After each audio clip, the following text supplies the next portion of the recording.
Please note that this series contains stories of violence, assault, suicide, and suicide attempts that some people may find disturbing. Names and places have been changed for privacy. Listener discretion is advised.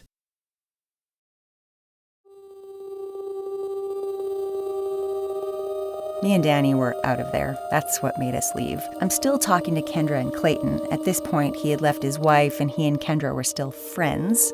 He had offered Kendra a place to live. He was going to build the most expensive house in Saskatoon.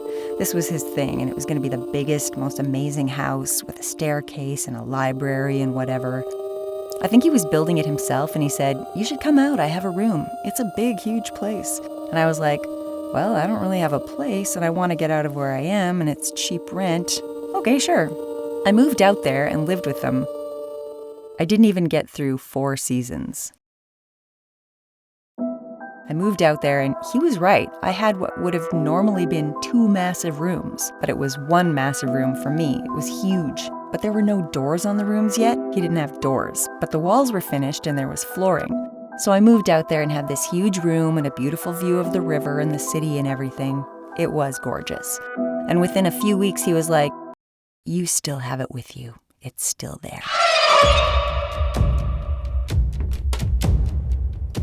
They're hearing things. It was such a big house and it was very airy, but he said he heard men's voices or a man's voice. One night I was sleeping and I hear Clayton yell, "Now!" And I jump up and he's standing in my doorway. And I'm, 20 years old? And he's a 39-year-old man and he's standing in my doorway and he pulls something out of his pocket and is like, "I denounce you, the devil, you will leave her alone." And he starts throwing water or whatever it was on me, like holy water, across the room at me. And he's walking closer to me and he's shouting and he's speaking in tongues. I can't understand what he's saying. I'm just staring at him like a child. You know what's really funny? In this story, so far, he sounds like the hero. Oh God. He was the one that apparently figured it out and was looking out for you. No, in the end, he's a horrible human being. But he knew there was something there, and he knew there was something with me. But he also told Dean, who is still in our little church group, about it as well. Clayton said that one night he stayed late at his office talking about God and things with my friend Dean, right? He said one night he knew that there was somebody in need, so they sat there across from each other, closed their eyes, and had a battle of the soul with a demon. Clayton and Dean helping out someone who needed help in the world or whatever by closing their eyes and helping this person get out of the fiery pits of burning hell. He had this huge, amazing story. Honestly, it was an amazing story. And I was like, wow, that's kind of wild. I was like, okay, maybe he is legit. It's crazy. And at the same time, Clayton is still sleeping with Kendra, but saying that they're friends. And he has a bed set up downstairs in the living room, but they are sleeping together. Funny enough, one of my girlfriends now, her name is Samantha, and she's very versed in the Bible. We were friends and she went to school with me at the time. We were hanging out a lot. She came over and she's very smart. We started having conversations about God and church and whatnot, and you could tell he didn't like her. There was immediate disdain to her. She's quick and smart, and the thing with Clayton is that he needs to win an argument, so everything he does is based on fact, which is probably where I get a lot of my stuff from, because I like statistics and facts, because they're proof of things. Samantha was quick, so we would be talking and she'd be like, "Oh, actually, that's not true. This is how the Bible was interpreted this way." And I remember the one time she left and Clayton said, "She's Jezebel." And I was like, "What is a Jezebel?" And he's all, "She's Jezebel. You're friends with a Jezebel and you have a demon with you. You need to dump these things from your life." I took that information and I told Samantha this. She loves to be in a battle of wits. So she came over one day and she sat down with him and said, "You think I'm Jezebel?" And he was like, "You are Jezebel." It was the weirdest conversation ever. I don't remember everything that happened, but I remember her saying, "You are not right on that. You are not right on that." But on the other hand, he had a lot of input on different situations that she was like, "Oh, that's interesting," and "Oh, that's smart," and whatnot. To this day, we'll talk about him, and she's like, I can't believe you made it out of that cult." He always wanted to outsmart people. And I think the final straw was he wasn't talking to me one day, and he was very much being a baby and not speaking to me. I said, "Clayton, what is your problem? Like, what is going on with you?" And we argued about something. I can't remember what it was. He thought I knew something that I didn't, and so he's trying to argue a point. And I said, "Oh, no. Statistically, it goes like this." And he's like, "Oh, statistically, my ass. You don't throw statistics at me." And I was like, "Pardon me? You do it all the time." And he was like, "You know why? Because dumb people like you need statistics." And I'm like, "F you." We had it out, and I said, "You do anything to try to outsmart and outwit, but you're actually the stupidest guy I've ever met. And you think you're so much better than everyone else." I remember we got into this fight, and Kendra was like, "He's just older and more worldly." She was right in his little trap, just followed him like a puppy dog. He would do a lot of business trips because of his job, so I called Dean. They went on a business trip and they came back, and I called Dean because Dean was certified in karate, and I said, "I want to know some self-defense, just in case." And he was like, "Yeah, sure." So we met and went over some self-defense. We had coffee, and I said, "How was your trip?" And he was like, "Good, but Clayton just hits on so many women," and he was talking about this woman's private area. And I'm, "Sorry, what?" "Oh yeah, he doesn't actually stay in the hotel with me. He finds somebody to sleep with." And I'm like, "He's dating Kendra. They're practically engaged." And he's like, "What?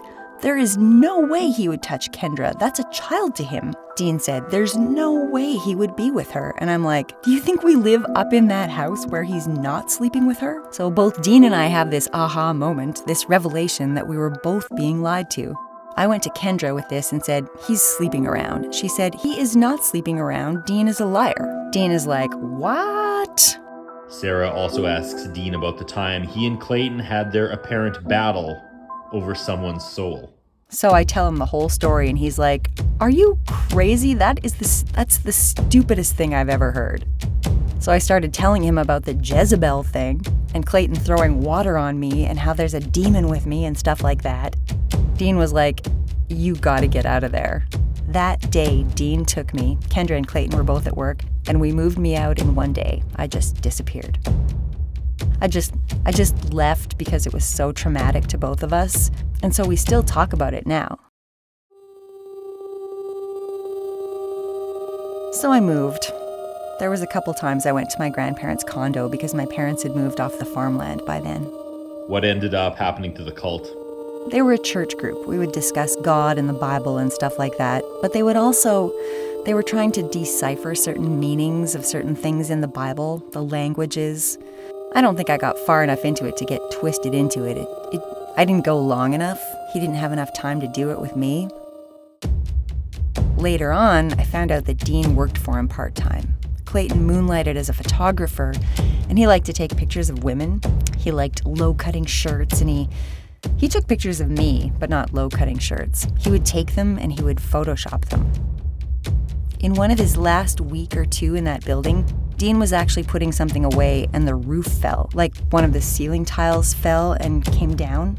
Like one of the ceiling tiles fell and down came pictures of naked women, tons of them.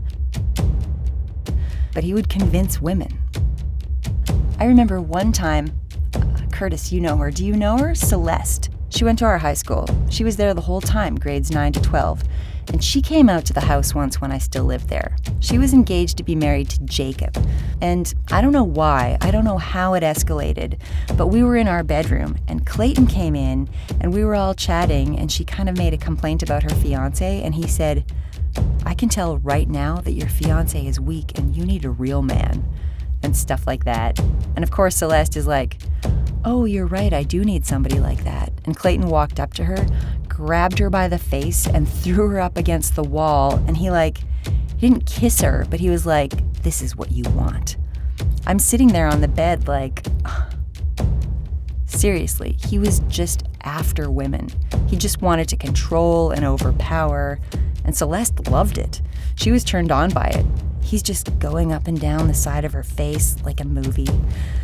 And then he lets go of her and says, "That's the type of man you want," and walks out. She's like, "Oh my God, that's amazing. That's totally how I want Jacob to be." And then the next day she was like, wasn't that really weird? And I was like, you think? I still think it's really funny. This guy has the worst intentions ever, but he's the one that nailed it. He knew something was with you. He was aware enough. He was into spirituality enough that he could see something. But living with him that amount of time, I saw the breakdown of him. His brain was constantly going. He always wanted everything around him to have meaning. He painted a mural on the ceiling in the kitchen so we could look up at the gods while we ate, because it was respectful. Everything had a meaning and reason, but it was like it's bullshit.